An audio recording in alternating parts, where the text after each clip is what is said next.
네, 우리 같이 한번 기도했으면 좋겠습니다. 이 시간 기도할 때 우리 다음 세대 신앙 부흥을 위해서 정말 전도의 씨앗을 뿌리는 교회가 되게 해달라고 우리 같이 기도했으면 좋겠습니다. 다음 세대 말만 하지 않고 다음 세대를 전도할 수 있는 그런 교회가 되게 하여 주시옵소서. 우리 같이 통성으로 기도하시겠습니다. 하나님 아버지, 우리가 다음 세대에 대한 신앙 계승은 아마 한국교회 모든 교회들이 놓고 기도하는 기도의 제목일 것입니다. 그러나 거기에 머물러 있지 않기를 원합니다. 정말 다음 세대 신앙 부흥을 원한다면 나가서 전도해야 될 줄 믿습니다. 전도의 씨앗을 뿌리고 그들과 만나며 그들의 필요를 채워주며 그들이 울 때 같이 울어주며 그들이 웃을 때 같이 웃어줄 수 있는 그런 교회가 되게 하여 주시옵소서. 주변의 학교들을 잘 보게 하시고 학교들을 다니는 아이들 중에 아픔 있는 친구들 혹시라도 있다면 잘 보게 하시고 또 그들에게 다가가서 손 내미는 교회가 되게 하여 주시옵소서. 하나님 아버지, 우리가 가끔은 기도가 구호에 지나지 않을 때가 있는 것 같습니다. 다음 세대 신앙 부흥이라는 말은 많이 하지만 정작 밖에 나가서 전도하고 그들에게 손잡아주고 그들에게 필요를 채워주는 그런 모습은 적을 때가 많습니다. 우리 교회가 앞장설 수 있기를 원합니다. 전도의 씨앗을 뿌릴 수 있는 더 바이블 처치가 되게 하여 주시옵소서. 예수님의 이름으로 기도합니다. 아멘. 네, 오늘 말씀은 열왕기하 2장 15절에서 25절까지의 말씀입니다. 열왕기하 2장 15절에서 25절까지의 말씀입니다. 우리가 읽는 것은 23절에서 25절까지 읽고 말씀은 전체를 보겠습니다. 23절 시작. 엘리사가 거기서 베들로 올라가더니 그가 길에서 올라갈 때에 작은 아이들이 성읍에서 나와 그를 조롱하여 이르되 대머리여 올라가라, 대머리여 올라가라 하는지라. 엘리사가 뒤로 돌이켜 그들을 보고 여호와의 이름으로 저주하며 곧 숯불에서 암곰 둘이 나와서 아이들 중에 42명을 찢었더라. 엘리사가 거기서부터 갈멜산으로 가고 거기서 사마리아로 돌아왔더라. 아멘.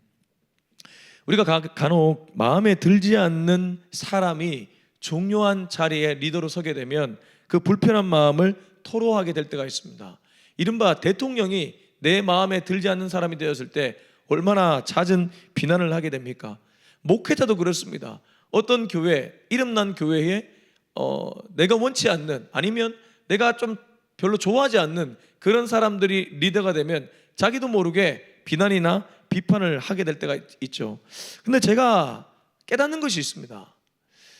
그 사람이 그렇게 세워질 때는 반드시 이유가 있다는 것입니다. 무슨 이유입니까? 우선 하나님의 섭리입니다. 여러분, 사울 왕이 세워지는 것도 뒤에 하나님이 후회하시긴 했지만 결국 누가 세우셨습니까? 하나님이 세우신 줄로 믿습니다. 우리가 간혹 이런 것을 너무 망각할 때가 많이 있다는 것이죠. 오늘 본문은 엘리야에게서 엘리사에게로 완전히 하나님의 능력, 성령의 능력이 이양된 후에 사람들이 그에 대해 반응하는 모습을 그리고 있습니다. 그러니까 엘리야를 좋아했던 사람들이 있는가 하면 분명히 엘리야에서 엘리사로 넘어갈 때 그걸 부정적으로 보는 사람들도 있겠죠. 대표적으로 오늘 23절부터 25절까지를 보면 이 베델로 엘리사가 올라갈 때 아이들이 작은 아이들이라고 표현하죠. 그러니까 되게 어린 아이들이었던 것 같습니다. 이 아이들이 누구를 조롱합니까? 엘리사를 조롱합니다. 근데 조롱하다가 어떻게 되죠? 비참하게 죽게 됩니다.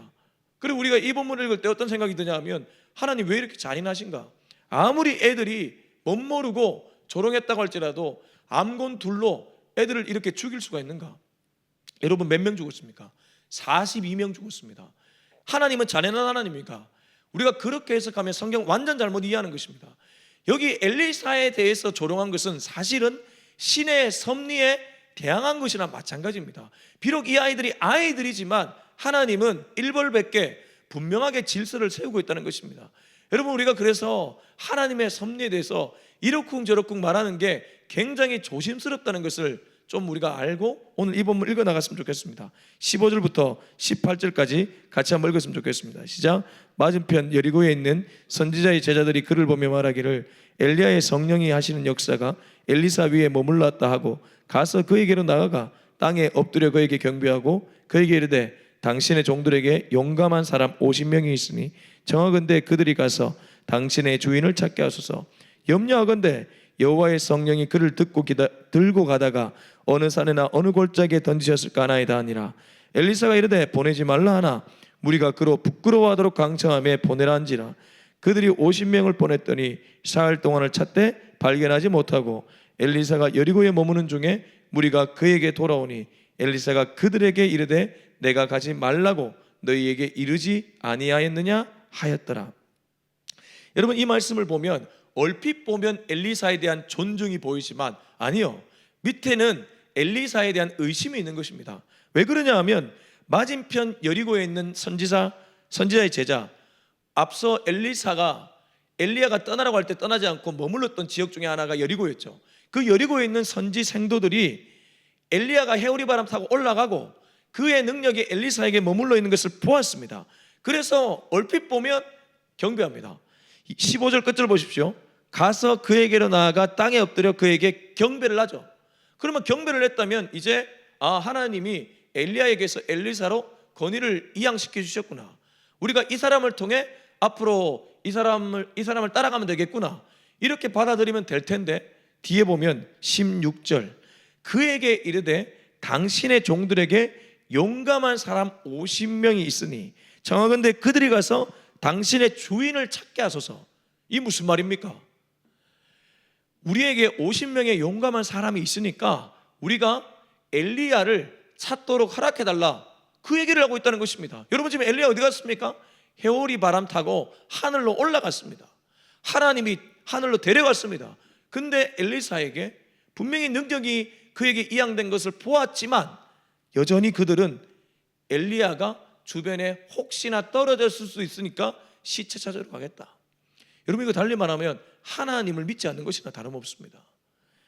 얼핏 보면 굉장히 치밀하게 일을 하는 것처럼, 시체 수습을 하려고 하는 것처럼 보여지지만 이거는 정확하게 이들이 누구입니까? 선지자의 제자들입니다.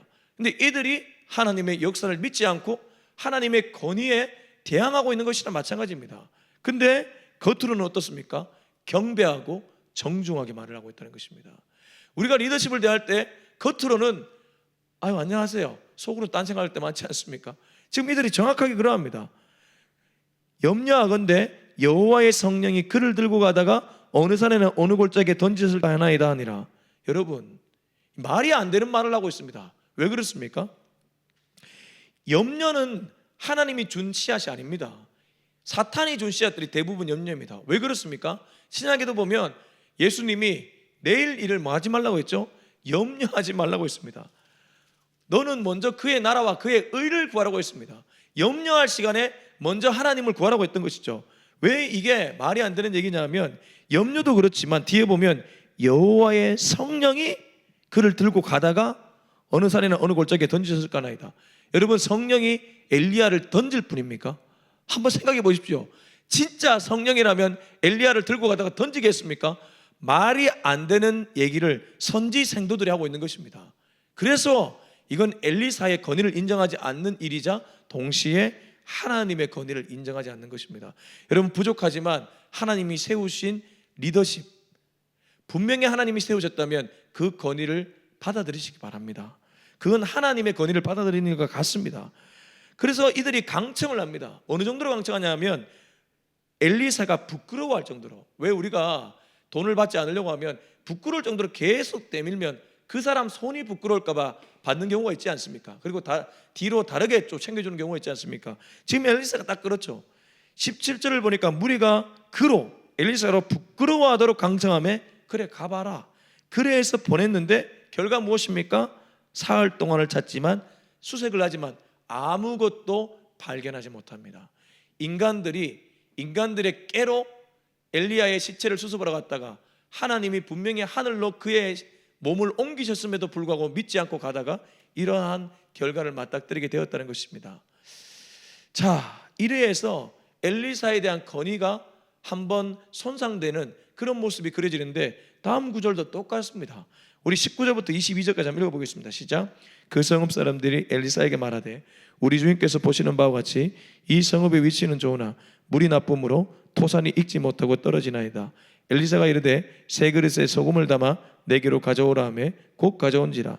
엘리사가 물 근원으로 나아가서 소금을 그 가운데에 던지며 이르되 여호와의 말씀이 내가 이 물을 고쳤으니 이로부터 다시는 죽음이나 열매 맺지 못함이 없을지니라 하셨느니라 하니 그 물이 엘리사가 한 말과 같이 고쳐져서 오늘에 이르렀더라.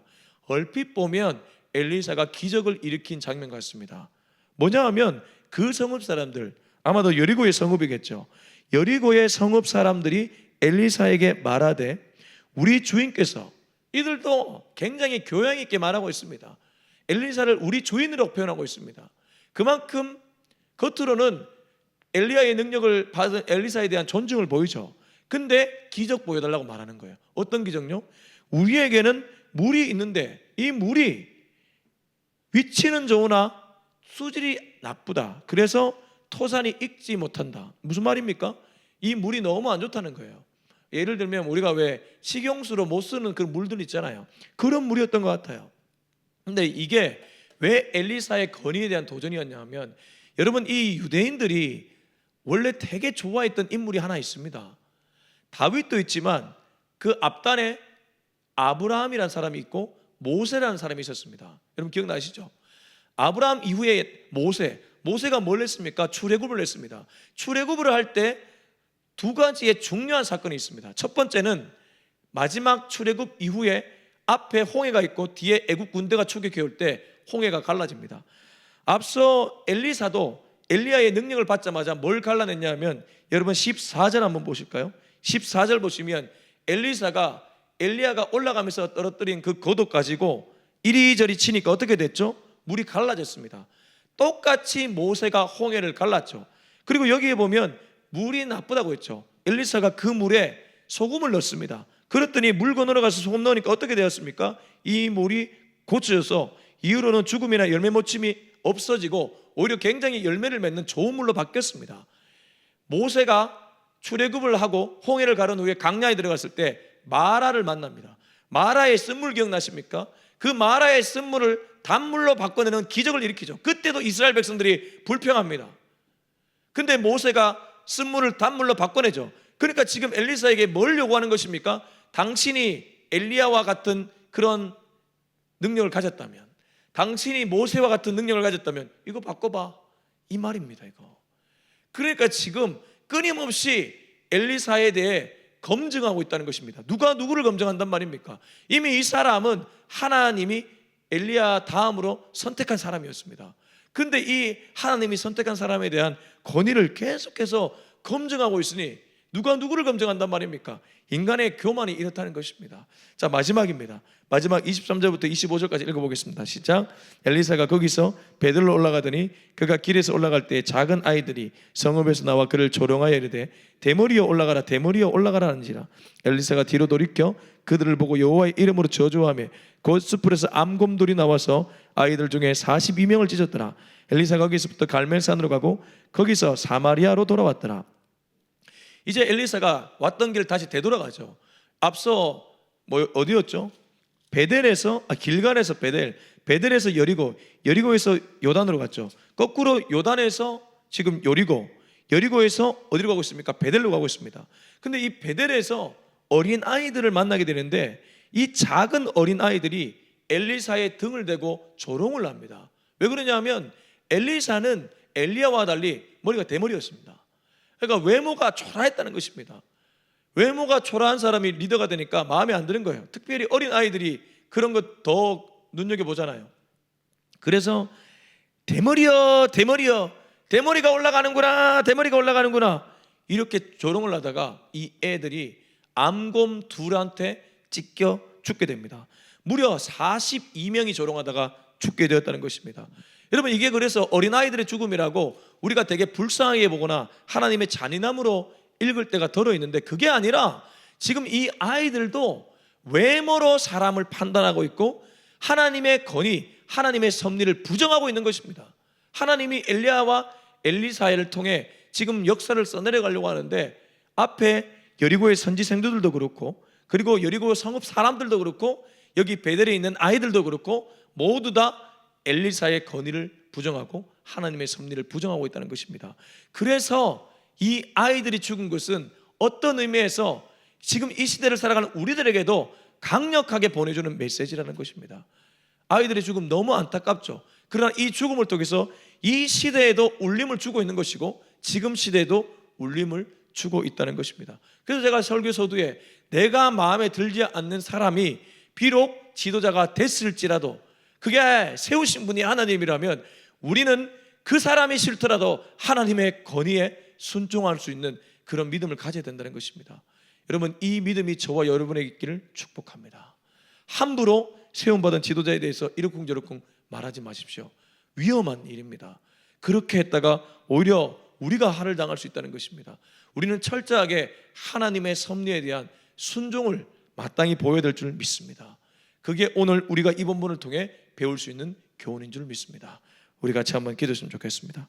이 시간 함께 기도할 때 주님, 하나님이 세우신 건의와 하나님이 이끌어가신 섭리라면 그 섭리에 순종할 수 있는 우리 모두가 되게 하여 주시옵소서. 우리 같이 통성으로 기도하시겠습니다. 하나님 아버지, 하나님의 건의에 대항한다면 어찌 인간이 그런 일을 할 수 있겠습니까? 지금 여리고의 선지생도나 여리고 성읍 사람들이나 그리고 베들에 있는 이 작은 아이들도 엘리사에게 건의가 이양된 것을 제대로 받아들이지를 못합니다. 그래서 자기 눈으로 판단하고 있습니다. 주님, 내가 보지 못하는 것들이 얼마나 많이 있습니까? 하나님의 섭리를 어찌 인간의 눈으로 판단할 수 있겠습니까? 주님, 내가 보지 못하는 것들이 있다는 것을 알고 철저하게 주님 앞에 겸손할 수 있는 우리 모두가 되게 하여 주시옵소서. 이제는 우리 주 예수 그리스도의 은혜와 하나님의 사랑과 성령의 그 놀라우신 은혜의 역사가 하나님의 건의, 하나님의 섭리에 순종하기로 다짐하는 우리 모두의 머리 위에 지금부터 영원토록 함께하기를 간절히 축원하옵나이다. 아멘.